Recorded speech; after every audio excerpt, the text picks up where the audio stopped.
반갑습니다. 타임 레버리지. 시간을 들여 막대한 수익으로 치워낸다. 또 새로운 한 주가 밝았네요. 그쵸? 주말 잘 지내셨나요?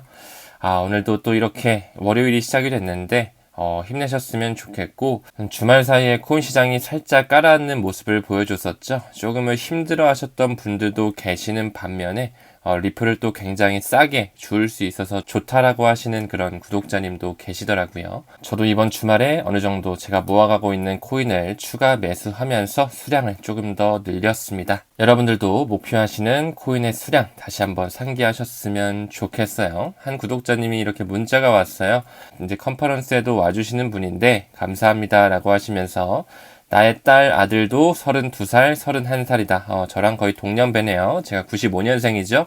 타임 레버리지님의 젊은 나이에 열정과 실력, 인사이트, 매일 아침 일찍부터 동기부여 받으며 장사 준비하신다. 장사 준비 좀 힘내셨으면 좋겠고, 지금 굉장히 경기가 많이 어렵습니다. 그쵸? 많이 두렵기도 하고, 힘들기도 하고, 속상하기도 하고, 누구를 원망하기도 하고, 자책하기도 하고, 그쵸?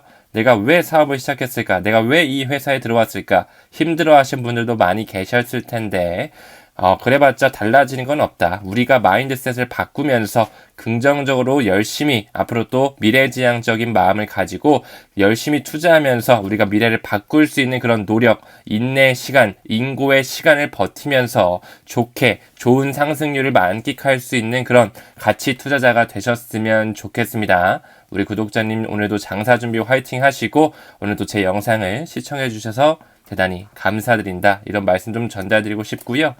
호주에 거주하시는 한 구독자님이 또 주말 사이에 전화가 오셨어. 이분 같은 경우는 한국 교포신데 호주에 거주하고 계세요. 직업은 항공 승무원이야. 맨날 해외 왔다 갔다 하셔.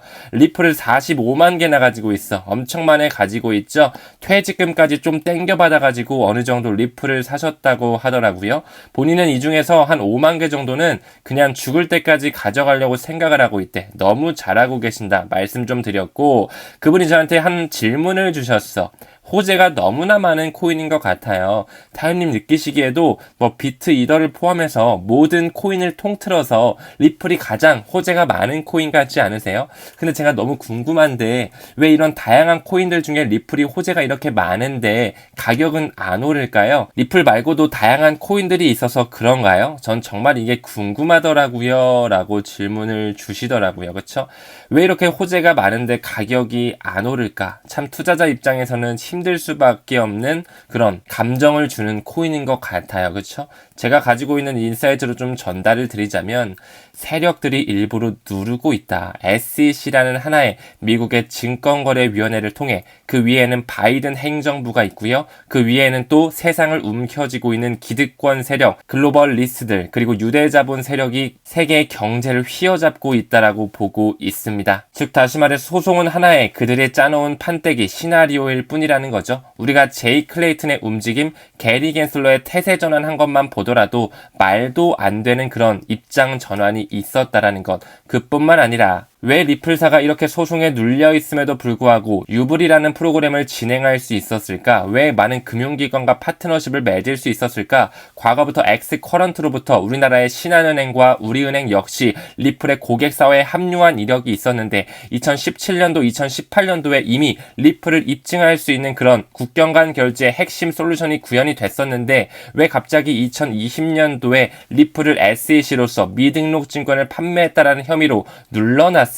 의미심장하게 볼 필요가 있고요. 이제 슬슬 미국의 달러의 역사도 마무리가 되어가고 있다라는 것과 비트코인 역사가 왜 2008년부터 코딩이 시작되면서 2009년에 세상에 보여지게 됐을까? 화폐 혁명과 아주 밀접한 연관이 있는 블록체인, 이제 슬슬 BIS, IMF와 같은 그런 국제 기구들이 금융 생태계망의 블록체인, 즉 분산 원장 기술과 인터레저 프로토콜이라고 하는 하나의 블록체인을 가미시키면서 애드온 시키면서 탑재시키면서 새로운 금융 시스템 출범을 앞두고 있단 말이야. 그를 뒷받침하는 회사 두 가지가 있었죠. 푸날리티 인터내셔널과 FNA. 그 중에서도 FNA 같은 경우는 FMI라고 하는 Financial Market Infrastructure, 새로운 금융 인프라를 새롭게 정의하고 주기를 결정하면서 스트레스 테스트, 고급 시뮬레이션을 하는 심층 회사로서 그 안에 이미 유동성의 해결책으로 리플의 분산 원장 기술뿐만 아니라 인터 레저 프로토콜뿐만 아니라 이 ODA 솔루션, 유동성 최적화 솔루션으로 리플을 인용하고 있다는 부분 여러 가지를 미루어 보았을 때 저는 왜 가격이 안 오를까? 세력들의 의도이다. 그 중앙 집중화된 그 프라이빗 블록체인으로서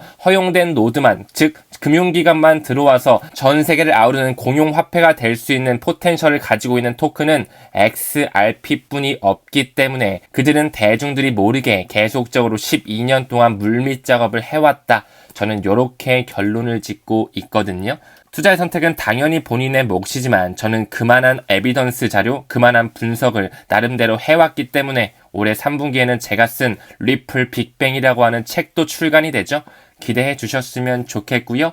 아무쪼록 천천히 오늘의 영상도 좀 시작을 해보도록 하겠습니다. 주말 사이에 미국의 고용지표가 나왔어요. 그쵸? 미국은 역시나 강한 나라구나. 고용이 역시나 너무나 탄탄하구나. 그러면서 금리 인하가 조금 더 연기될 수 있는 스탠스가 보여지다 보니 암호화폐 시장, 증시 시장이 굉장히 깔아앉는 모습이 연출되었었죠. 고용지표에 당한 비트코인이라고 하면서 ETF가 구원할까? 이런 식의 약간의 안 좋은 흐름, 악재처럼 보여지는 많은 코인들이 약간의 파란색 조정장을 거쳤었죠. 하지만 포물선 상승 가능성이 있다. 저 또한 좀 이렇게 보고 있는데 다음 기사 봤을 때 이번 하락은 암호화폐 시장의 일시적 하락이다. 이제 다시 상승이 재개될 확률이 저는 무척 높다라고 좀 생각을 하거든요.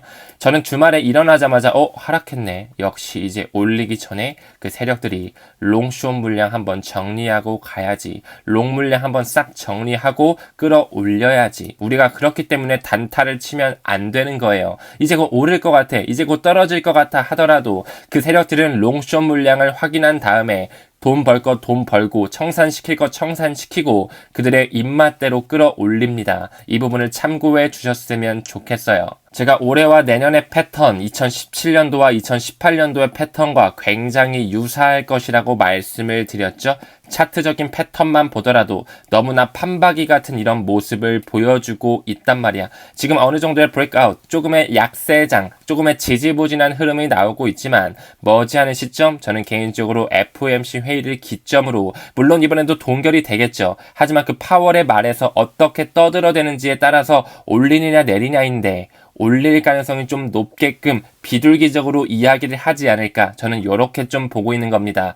매크로 경제가 조금 활활 타올라야지 이제 암호화폐 시장도 끌어올릴 수 있는 토대가 마련이 되기 때문에 왜? 아직까지는 증시와 암호화폐가 커플링으로 같이 가기 때문에 그렇기 때문에 우리는 올해 이 연말에 올 수 있는 불장 사이클 기다리자라고 말씀을 드렸고 그 중간중간에 함정 카드가 많이 숨어져 있다라고 말씀을 드렸어요. 조정 주면서 개미 털기 하면서 올립니다. 절대 흔들릴 필요 없이 지금 현재 우리는 모아가기에 굉장히 좋은 기회의 시장 그 찬스의 순간을 직면하고 있다는 것을 인지하셨으면 좋겠습니다. 뉴욕 증시 이 강력 고용에 역시나 소폭 하락 마감했던 이력이 있다. 앞으로 이 FOMC 회의와 또 CPI가 어떻게 나오느냐, 또 PPI가 어떻게 나오느냐 이런 지표들로 그들은 이 세상을 흔들어 왔습니다. 그렇죠? 그 부분에 있어서 미국 뜨거운 고용 시장에 역시나 고용은 강했다. 그렇죠? CT와 JP모건 같은 이런 미국의 금권 세력들 7월 금리 인하까지 전망을 포기하고 있어. 즉 다시 말해 뭐다? 금리 인하 시점이 점점 밀리고 있어. 금리 인하 시점 빨라야 9월 정도 예상하고요. 한 11월 정도부터 천천히 내릴 수도 있는 포텐셜이 있지 않을까. 개인적인 생각 공유 드리면서 6월 12일 날 5.25에서 5.5% 동결될 확률 무척 높죠. 한 번 더 나가서 7월 31일에 또 한 번의 FOMC 회의 역시나 금리가 동결될 확률이 벌써부터 90% 이상으로 치밀어 올랐다라는 것, 금리의 동결 구간이 점점 길어지고 있습니다. 다음 기사 봤을 때 브릭스가 나오면서 러시아의 푸틴 대통령의 모습이 보여지고 있어요. 그쵸? 탈달러, 독자 결제 시스템을 구축하고 있다. 이 푸틴의 러시아 대통령이라고 하면서 피처링으로 블록체인, 비트코인을 언급하고 있네요. 역시나 미디어로는 쉽사리 대중들에게 XRP의 진가를 보여주지 않는구나. 저는 이렇게밖에 안 보이네요. 브릭스가 점점 세력이 커지고 그들만의 브릭스의 공동통화, 달러의 헤게모니가 급격하게 깨지는 순간으로 가면 갈수록 XRP에 대한 포텐셜, 그 펀더멘탈이 구현될 수밖에 없는 시기는 올 수밖에 없습니다. 여기 XRP가 보이시죠? 이 러시아 대통령은 새로운 브릭스 결제 시스템으로 XRP를 고려할 수밖에 없게끔 이미 설계를 해놨다라고 저는 해석을 하고 있거든요. 그 부분의 일환으로 역시나 이 러시아가 새로운 브릭스 결제 시스템을 확인하면서 XRP가 주목받을 수밖에 없는 시점은 올 수밖에 없다. 여기도 보시죠?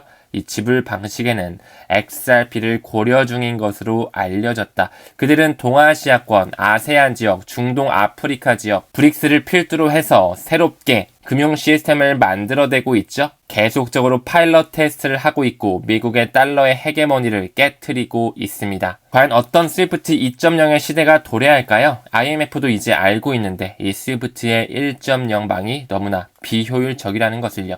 지금 현재 중국을 필두로 한 그 브릭스 국가들은 계속적으로 금을 사재기하고 있고요. 미국 국채를 덤핑, 계속 매도를 하고 있단 말이에요. 시간이 지나면 지날수록 신개발은행 그리고 아시아 인프라 개발은행 그뿐만 아니라 중국을 필두로 하는 CIPS라든지 러시아, 인도와 같은 그런 새로운 금융 메시징 표준을 넣고 있는 그 결제 시스템에 이 리플 네트워크가 탑재되면서 세계 공용 통화가 될 수 있다는 가능성, 브릿지 커런시로서 가치의 이동, 도매용 12대시 그 홀스케일 망이 굉장히 빠르게 효율적으로 이동될 수 있는 시기가 우리 앞에 펼쳐질 것이라 저는 개인적으로 생각을 하고 있습니다. 다음 기사 봤을 때 트럼프가 크립토 대통령이 될 것이다 이렇게 좀 하는데 한 구독자님이 전화 오셔가지고 타임님도 트럼프가 대통령이 됐으면 좋겠죠? 트럼프가 되면 뭔가 리플도 많이 오르고 도지코인도 많이 오르지 않을까요? 이렇게 질문을 주시는데 사실 트럼프가 되든 바이든이 다시 대선이 되든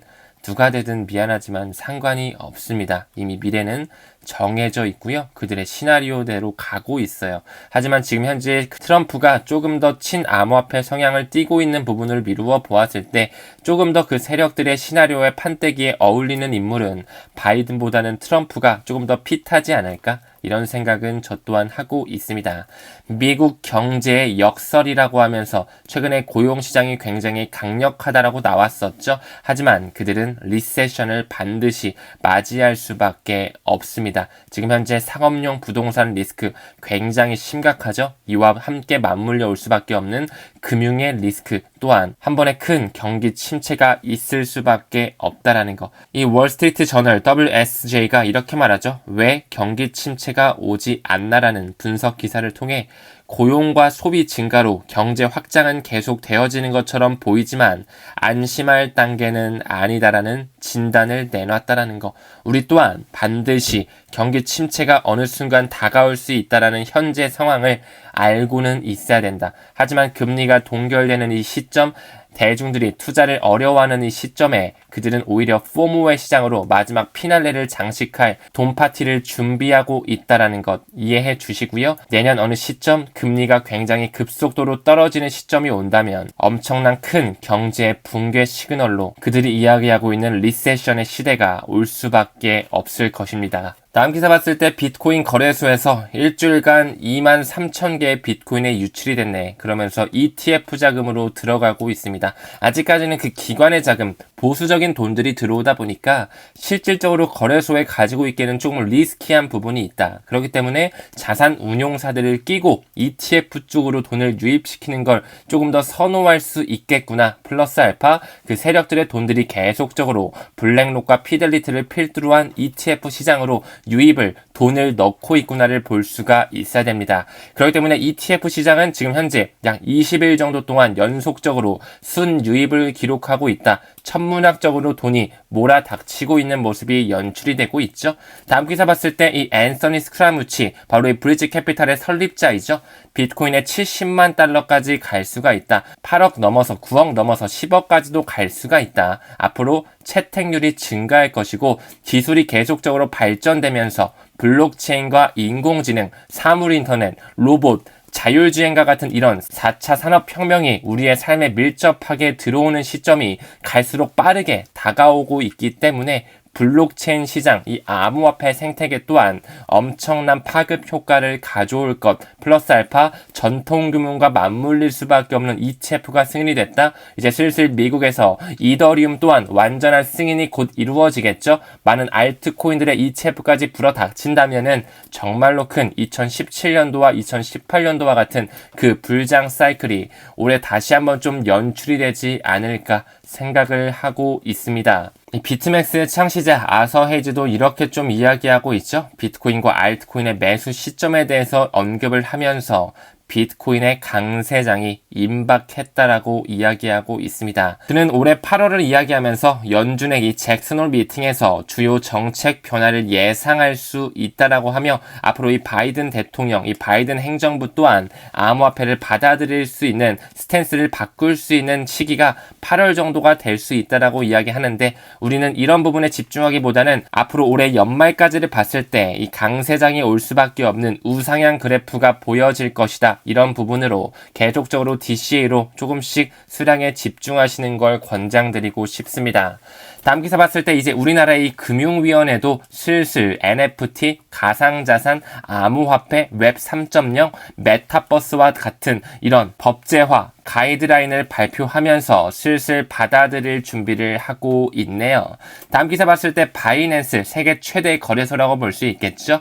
글로벌 사용자가 2억 명에 돌파하였다. 앞으로 10억 명을 목표로 한다라고 나와 있는데 지금 현재 이제 막 2억 명에 돌파했다? 그 말은 즉슨 전 세계 인구 80억 명이라고 기준치를 잡았을 때 정말 2%, 3%밖에 안 되는 사람들이 암호화폐를 투자하고 있구나. 우리는 정말 초기 시점에 들어와서 정말 싼 가격의 암호화폐를 모아가고 있는 기회의 순간에 살아가고 있구나를 좀 아셨으면 좋겠습니다. 아직까지도 많은 대중들은 크립토 시장 무서운데 3월 달에 들어와서 4월, 5월 달 조정 맞고 많이 떠나가신 분들이 많을 거란 말이야. 왜? 가격만 보니까 그렇겠죠. 그러니까 이렇게 닥사거래소, 5대 거래소 있죠? 5월 국내 암호화폐 거래 전월비 약 40% 급감하면서 3월에 들어오면 뭐해? 비트코인 1억 넘었다고 나도 사야지 해서 들어오면 뭐해? 4월, 5월 달, 지금 6월 초 중순까지 계속적으로 조정이 오니까 못 버티고 빠져나가는 거지. 왜? 가격만 보니까 그렇죠. 가치에 집중을 해서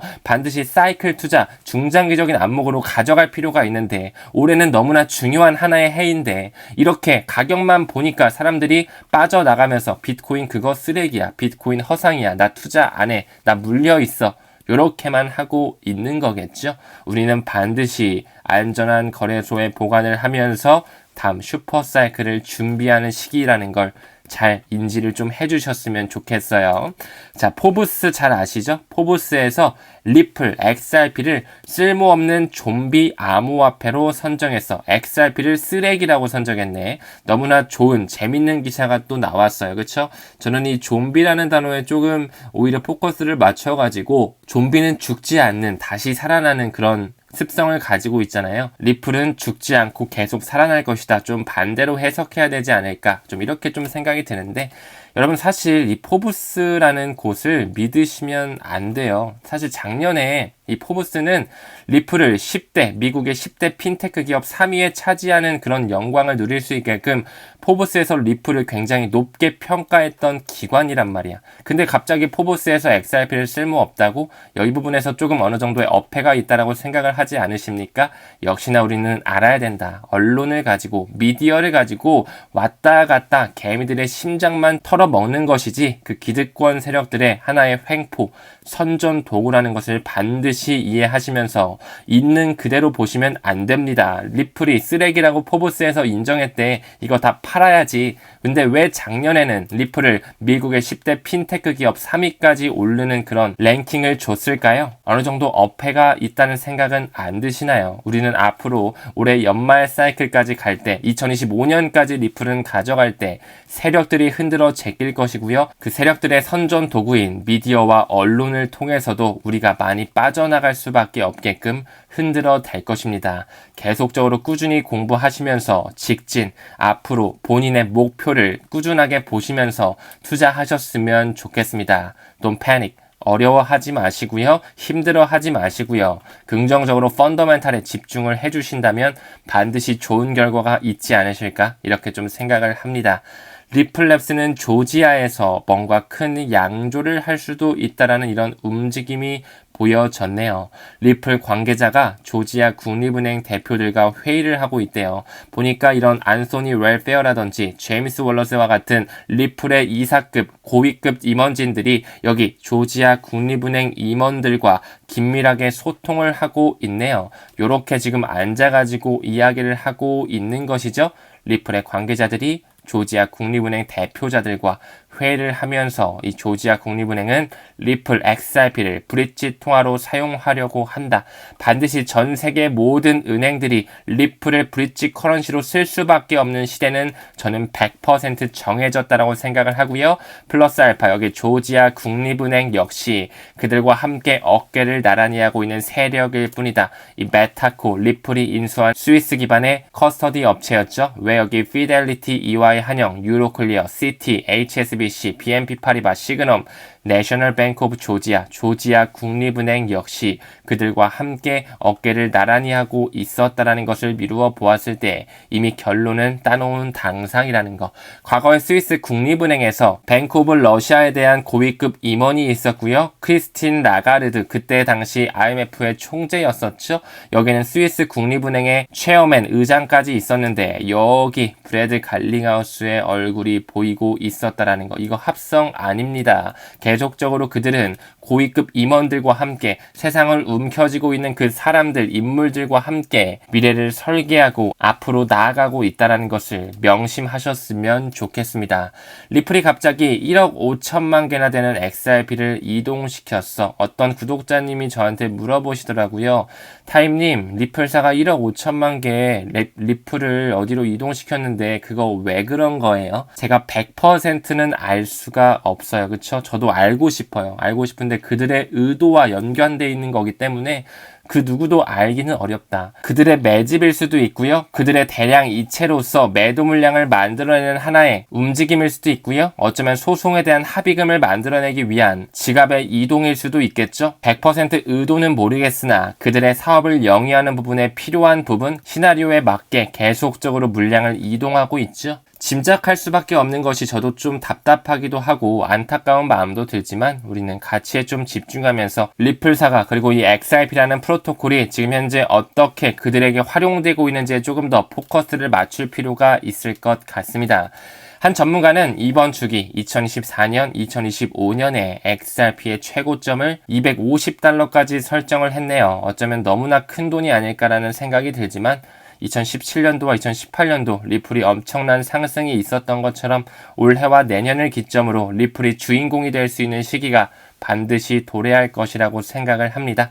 계속적으로 비트코인과 이더리움 병렬적으로 좀 모아가 주시고 꾸준하게 좀 DCA로 분할 매수로 접근하시면서 멘탈 관리 잘 하셨으면 좋겠습니다. 이번 주 모두 힘내시고요. 금일도 시청해 주심에 대단히 감사합니다. 우리는 모든 면에서 점점 더 좋아지고 있습니다. 감사합니다. 성투합시다.